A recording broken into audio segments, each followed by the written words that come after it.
Olhe ao seu redor. Tudo foi desenhado para sequestrar sua mente.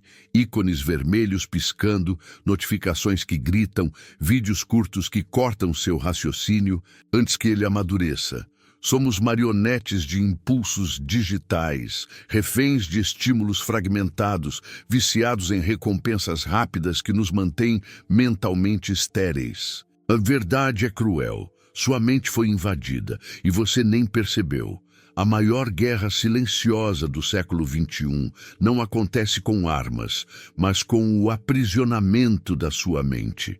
Enquanto você desliza a tela, alguém já mediu sua dopamina, calculou sua permanência.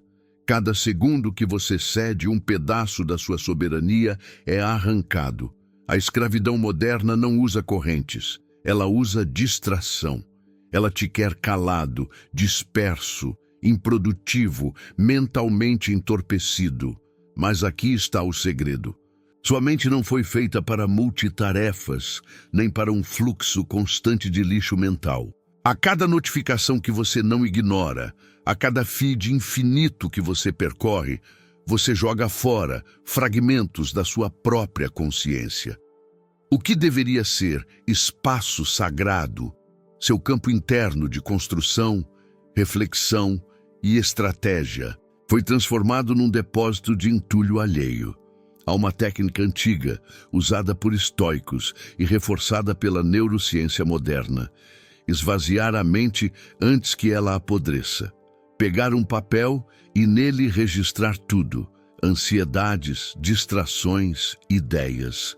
Soltas. Esta é uma técnica chamada de manutenção cognitiva. Quando você escreveu o que é importante, você descarta o que não agrega. Você liberta a memória de trabalho e com ela vem o foco. Entretanto, isso não basta. Você precisa proteger blocos de tempo como quem protege uma fortaleza. Sem distração, sem estímulo externo, sem dopamina artificial, só você e o que precisa ser feito. E se parecer difícil, é porque você está viciado. Saia da dieta mental doentia. Programe períodos de jejum digital, momentos de abstinência, de consumo passivo. É nesses vazios que nasce o pensamento original, criativo e genuíno. Use objetos físicos como âncoras, uma pulseira, um marcador, uma vela. Condicione sua mente a reconhecê-los como gatilhos de foco absoluto. Ritualize seu estado de presença. Faça isso não porque é bonito, mas porque é urgente. A alternativa é ser apenas mais um zumbi de tela, mais um rosto perdido no algoritmo. E, lembre-se, tudo o que você consome mentalmente te molda. Cada conteúdo entra como um tijolo invisível no castelo da sua identidade. Você escolhe se vai construir um templo ou uma prisão. Você não é o que sente, você é o que faz com o que sente. A maioria das pessoas acredita que está no controle, até que alguém as provoca. Basta um olhar torto, uma mensagem não respondida, uma injustiça imaginária, e pronto. A máscara cai, a fera sai. Perdem o controle em segundos, reagem como animais feridos, gritam, batem, culpam, se justificam e depois se arrependem. Mas aí já é tarde demais. O dano está feito. A confiança está quebrada, a reputação manchada, a mente envenenada. Isso acontece porque a maioria nunca aprendeu a pausar entre o estímulo e a resposta. Nunca entendeu que existe uma lacuna entre o que acontece e o que você faz com o que acontece. Os estoicos chamavam isso de hegemonikon, o centro de comando da alma, o lugar onde você escolhe, onde você decide se vai agir com sabedoria ou como um escravo das próprias emoções. A raiva, por exemplo, é um bom teste. Quando você sente raiva, ela parece um fato. Parece que ela é real, que ela tem razão de ser, mas isso é mentira. A raiva é uma interpretação emocional baseada em expectativa quebrada. Você queria que algo acontecesse. Não aconteceu. Então você reage com fúria. Mas a realidade, ela não liga para o que você esperava. Ela simplesmente é. Quando você entende isso, começa a recuperar o poder, começa a perceber que o perdão não é fraqueza, é estratégia. O perdão não absolve o outro, ele liberta você. Ele rompe o ciclo do ressentimento, o veneno que você toma, esperando que o outro adoeça. O rancor é uma prisão construída por dentro, e cada lembrança que você revive é mais uma barra de ferro que você solda nas próprias emoções. Por isso, pratique a não reação. Treine a arte de não responder imediatamente, de observar o impulso sem obedecer a ele. É nesse espaço de contenção que nasce a verdadeira força. A maioria grita porque é fraca. A minoria cala, porque entendeu que há mais poder em não ceder ao impulso do que em descarregá-lo. Amar também exige força. Mas não o amor que se agarra, que exige, que sufoca. Isso é dependência emocional, não amor. O amor maduro não suplica reciprocidade. Ele se oferece e segue inteiro, mesmo que o mundo desmorone. Isso é desapego emocional, amar profundamente, mas sem se dissolver no outro. Essa é a liberdade mais difícil, a de sentir sem ser dominado pelo que se sente. Agora me diga, quantas vezes você já foi manipulado pelas próprias emoções, acreditando que estava agindo por justiça, quando na verdade estava apenas reagindo como uma criança ferida? A mente não se doma com palavras doces, ela precisa de combate. Você já notou que tudo o que mais evita é exatamente o que mais te enfraquece? Aquela tarefa que você empurra, aquela conversa que você posterga, aquele treino que você pula. É como se o seu cérebro sussurrasse, depois. Mas o depois nunca chega. E enquanto isso, o músculo da autodisciplina apodrece. O que deveria ser enfrentado vira um parasita que consome sua energia dia após dia. É aqui que entra a técnica da inversão de tarefas. Faça primeiro o que você mais quer evitar. Coloque a dor logo no início do dia. Não negocie. Ataque o monstro antes que ele cresça. Porque quanto mais você adia, mais ele engole sua força. O cérebro se adapta ao que você treina. E se você treina fuga, ele aprende a fugir. Se você treina enfrentamento, ele aprende a vencer. Mas a batalha não é só contra tarefas. Ela é contra as interrupções mentais invisíveis. Um ruído, uma notificação, uma lembrança. E pronto. Você saiu do foco. Se perdeu no labirinto da mente, por isso treine o ensaio de pensamento para interrupções. Antes de começar qualquer coisa, pergunte-se, o que vai me tirar daqui? E visualize isso acontecendo. Antecipe a sabotagem. E quando ela vier, porque ela virá, você já terá um escudo. Outro ponto crítico, o loop de atenção de meta. A maioria das pessoas está tão acostumada a divagar que nem percebe quando saiu da rota. Perder o foco virou norma, mas você pode reverter isso. Treine a habilidade de notar quando sua mente está se afastando do que importa. Essa percepção, esse clique, é o primeiro sinal de que você está acordando do transe. E o que dispara esse transe quase sempre é um único elo, a distração keystone. Aquele primeiro gesto que abre o portal. Pode ser abrir o WhatsApp, entrar no Instagram, verificar e-mails. Identifique esse elo. Elimine. Transforme o seu ambiente em um templo de presença. Porque basta um erro no início. E o resto do dia escorre pelos dedos.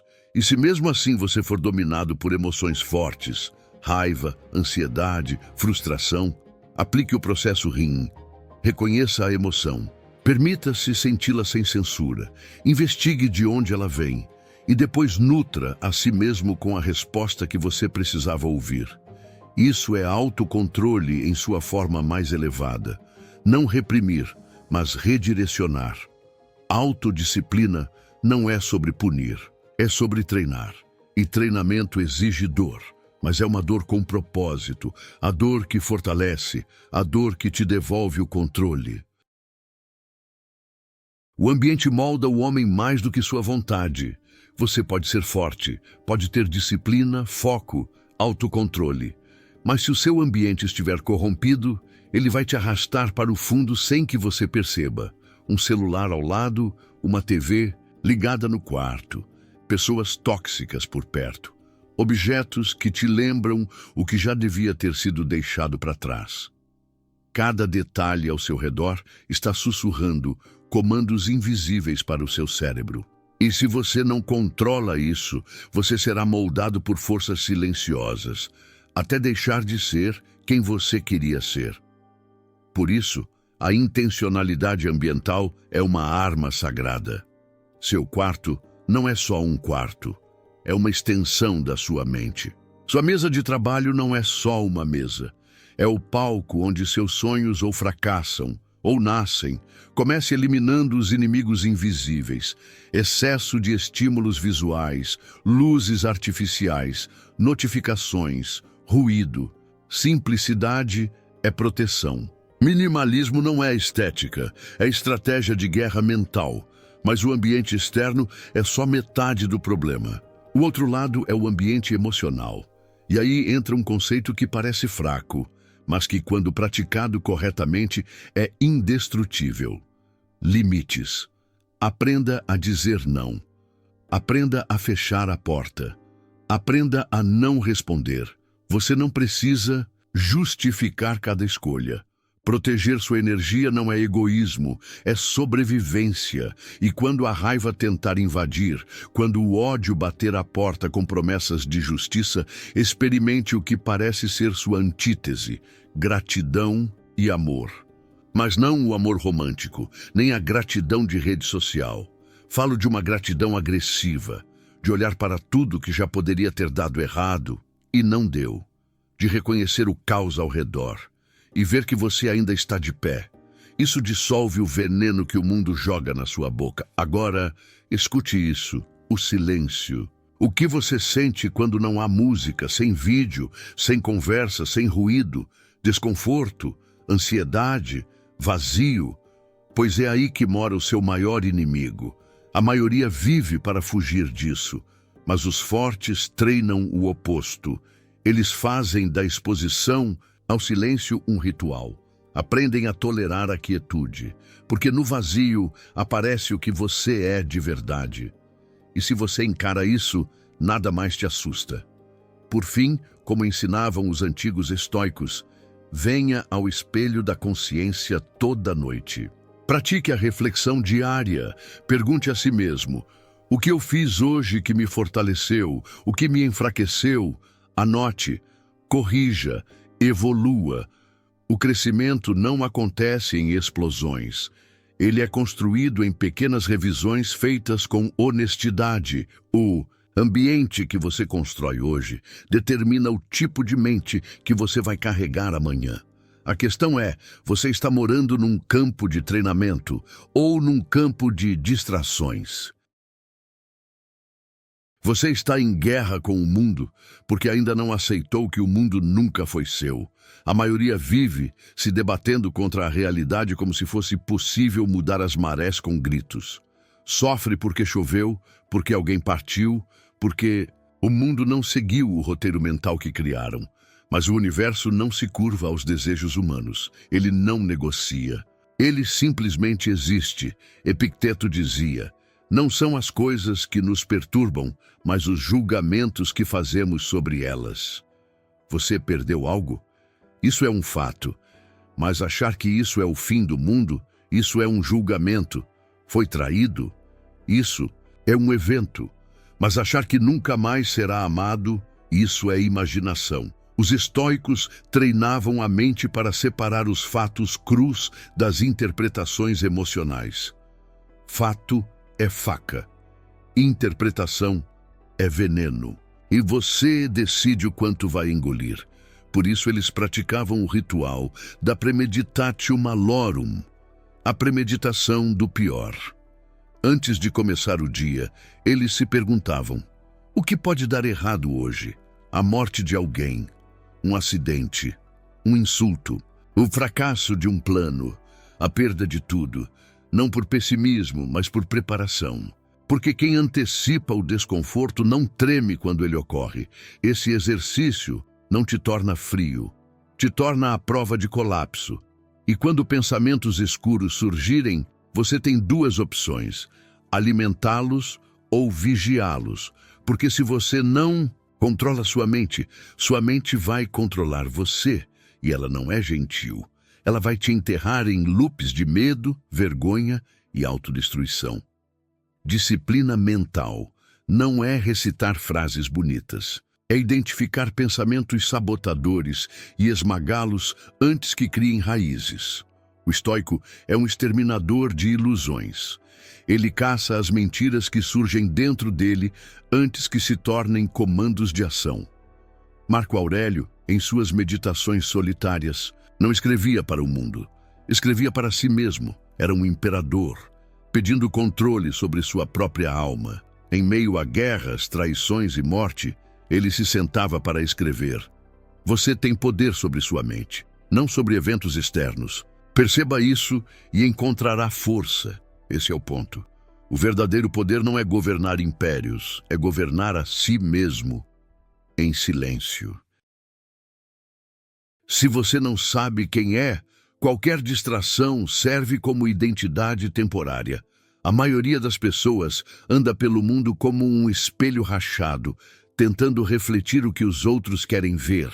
Vivem baseadas em curtidas, aprovação social, validação externa, mas no fundo não sabem quem são. E essa ausência de identidade cria um buraco negro emocional que suga qualquer estímulo que pareça preencher o vazio. Likes, sexo, compras, status, frases motivacionais de Instagram. Nada fixa, tudo evapora, porque sem uma autoimagem forte tudo te domina. Construir uma identidade sólida é um trabalho intenso, contínuo e constante. Exige cortar os excessos, encarar as feridas, desprogramar os condicionamentos sociais.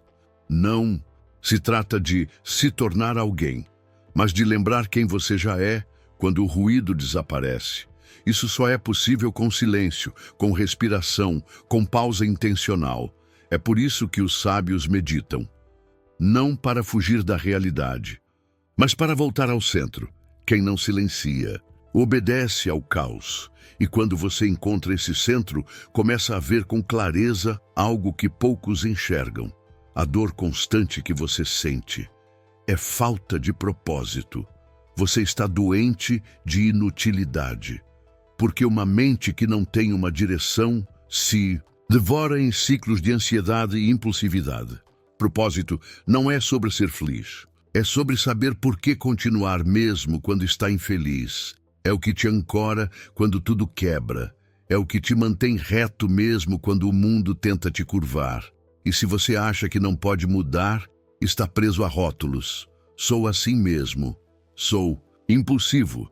Sou ansioso. Esses rótulos são jaulas invisíveis, criados por você, alimentados por anos de repetição emocional. Mas a neurociência já comprovou. A mente é plástica. A identidade é treinável. Você pode religar seu cérebro, pode reprogramar suas respostas, mas precisa de repetição, exposição e vigilância. Calma não é dom, é prática. Clareza não é sorte, é disciplina. Pare agora, respire por 10 segundos. Feche os olhos e sinta o corpo. Isso é pausa intencional. Não parece grande coisa, até você perceber que vive o dia inteiro sem sequer existir de verdade. Respirar. Conscientemente é o primeiro ato de poder. Quem respira com presença, vive com domínio. Quem vive no automático é apenas mais um corpo reagindo a comandos alheios. A evolução começa com o colapso da mentira que você contou a si mesmo. E se hoje você está ouvindo isso, talvez seja a hora de destruir essa versão frágil que você defendeu por tanto tempo. Não para se tornar alguém melhor, mas para, enfim, ser quem você realmente é. A vida não é curta. Você é quem vive como se fosse eterno. Você acorda, abre o celular, se entope de informações que não precisa, se distrai com problemas que não são seus e quando vê, o dia passou. Mais uma vez. E você não viveu, só reagiu. É isso que você chama de vida? Seus dias estão sendo assassinados lentamente por escolhas que você não percebe que está fazendo. Não falta tempo, falta intenção, falta presença, falta consciência do que realmente importa. A maioria está anestesiada. Anda, trabalha, interage, mas tudo no automático. Não decidem, apenas seguem. Mas quem vive assim, não vive. Apenas sobrevive até morrer. Você só começa a existir de verdade quando coloca consciência em cada escolha. Viver com intenção é ter um radar interno sempre ligado. Isso me aproxima ou me afasta de quem quero ser? Pergunte isso antes de abrir uma rede social, antes de começar uma discussão, antes de desperdiçar mais uma hora com distração vazia. E nesse processo de retomada da própria vida, existe um antídoto poderoso contra a insatisfação crônica. A gratidão brutal. Não é aquela gratidão plástica de quem finge que está tudo bem, é a gratidão consciente, realista, lúcida, que reconhece. Eu posso não ter tudo o que preciso, mas preciso de tudo o que tenho. E isso me impulsiona a continuar. A gratidão dissolve a carência. Ela corta a ilusão de que felicidade está sempre no próximo passo. Ela te ancora no agora. E o agora é tudo que você tem. E se você ainda vive dependendo da opinião dos outros para se sentir suficiente, saiba, você entregou sua alma de bandeja. Você se torna escravo de um sistema invisível de aprovação. E cada like, cada elogio, cada aceitação momentânea é uma dose que te vicia mais. A verdadeira liberdade é independência emocional. É saber que você vale. Mesmo quando ninguém confirma isso para você, é seguir firme, mesmo quando ninguém está olhando. Mas essa liberdade não é fácil. Ela se forja no fogo da adversidade. A dor é a academia da alma. A solidão é o campo de batalha onde você aprende a se sustentar. A resiliência não nasce do conforto. Ela é construída nos dias em que tudo parece perdido. E ainda assim, você escolhe continuar, e talvez o maior erro da sua vida tenha sido tratar o tempo como se ele fosse infinito. Você joga horas fora como se amanhã fosse garantido, mas um dia alguém vai apagar a luz, e você nem vai saber que foi o último pôr do sol. Por isso, repita isso como um mantra: o tempo é o único ativo que, uma vez gasto, não retorna. E cada segundo desperdiçado com distrações vazias, pessoas rasas ou objetivos que não são seus, é um assassinato silencioso da sua própria existência. O maior roubo da sua vida não foi de dinheiro, foi da sua atenção. Eles nunca quiseram o seu dinheiro primeiro, isso vem depois. O que realmente querem é sua mente, sua atenção, sua alma. Enquanto você acredita que está no controle, scrollando distraidamente, escolhendo vídeos aleatórios, pulando de aba em aba, você está sendo reprogramado.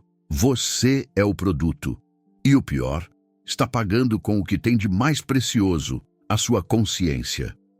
As grandes plataformas não foram projetadas para te informar, foram feitas para te prender. Cada clique é um dado, cada like é uma estatística, cada segundo de permanência é um fio a mais, puxando seu cérebro para a coleira. E a verdade é cruel. Se você não protege sua atenção como um leão protege sua cria, alguém vai usá-la para te domesticar. A mente que não se guarda se vende, e uma vez vendida, ela nem percebe mais que foi roubada. Você acha que está distraído, mas na verdade está dormindo acordado. Você consome conteúdo o dia inteiro, mas está se nutrindo de lixo. Informações fragmentadas, dramas vazios, estímulos rápidos. E aí, quando tenta focar, estudar, criar algo com profundidade, sua mente se recusa, ela está viciada em dopamina barata. A mente está entupida e você chama isso de cansaço. Mas há uma saída. Ela começa no esvaziamento. Pegue um papel. Anote tudo o que está na sua cabeça agora. Todas as tarefas, preocupações, ideias soltas. Descarregue. Jogue para fora. Liberar espaço mental não é frescura. É sobrevivência psicológica. A mente só pode operar em alta performance se não estiver carregando o mundo inteiro nas costas. Depois disso, estabeleça territórios sagrados, blocos de tempo inegociáveis, espaços protegidos onde nenhum ruído entra, onde ninguém te distrai, onde você foca em trabalho profundo, criação, reflexão. É nesse silêncio que o gênio emerge. Não no caos da multitarefa, não na hiperconectividade. A originalidade nasce da solidão criativa. E, por fim, pare de consumir como um zumbi. Cada conteúdo que você ingere molda o seu mundo interno. Você é o que você deixa entrar pela mente. Comece a fazer curadoria. Escolha com intenção o que assiste, o que lê, o que ouve, porque isso vai decidir quem você se torna ou quem você nunca será. Ou você toma as rédeas da sua vida agora, ou será arrastado como gado pelo resto dela. Você chegou até aqui, o que significa que alguma parte de você está acordando, alguma parte sua está cansada de ser comandada, viciada, manipulada. Alguma parte sua quer mais profundidade, mais lucidez, mais domínio, mas só querer. Não basta, porque o mundo lá fora é um campo de guerra mental. E você é o alvo. Você precisa decidir agora se vai continuar sendo apenas mais um espectador anestesiado ou se vai se tornar um agente ativo da sua própria transformação. Porque não existe neutralidade nesse jogo. Ou você domina seus impulsos, ou será dominado, ou você protege sua atenção como quem protege a própria vida. Ou viverá à mercê do algoritmo, da propaganda, do vício, da distração. Você foi sequestrado por estímulos que vendem conforto, mas entregam vazio. Você foi ensinado a temer o tédio, quando na verdade é no silêncio que você se reconstrói. É na pausa que você ouve a si mesmo. E é no desconforto que você encontra a sua verdade crua, despida de vícios, ruídos e ilusões. Mas não espere o momento perfeito. Não espere que a motivação venha. Ela não virá. O sistema quer que você espere, porque quanto mais você espera, mais fraco você fica. Então decida agora, retome agora o seu foco, reprograme agora seus hábitos, recupere agora a sua presença, porque ninguém vai fazer isso por você. E se esse vídeo mexeu com algo aí dentro, se ele fez você se enxergar, se ele acendeu uma faísca, não ignore, compartilhe. Comente e volte nele quando esquecer de quem você é, porque essa mensagem não é só um vídeo, é um lembrete de que você ainda pode se salvar, mas só se agir agora. Nos vemos no próximo vídeo.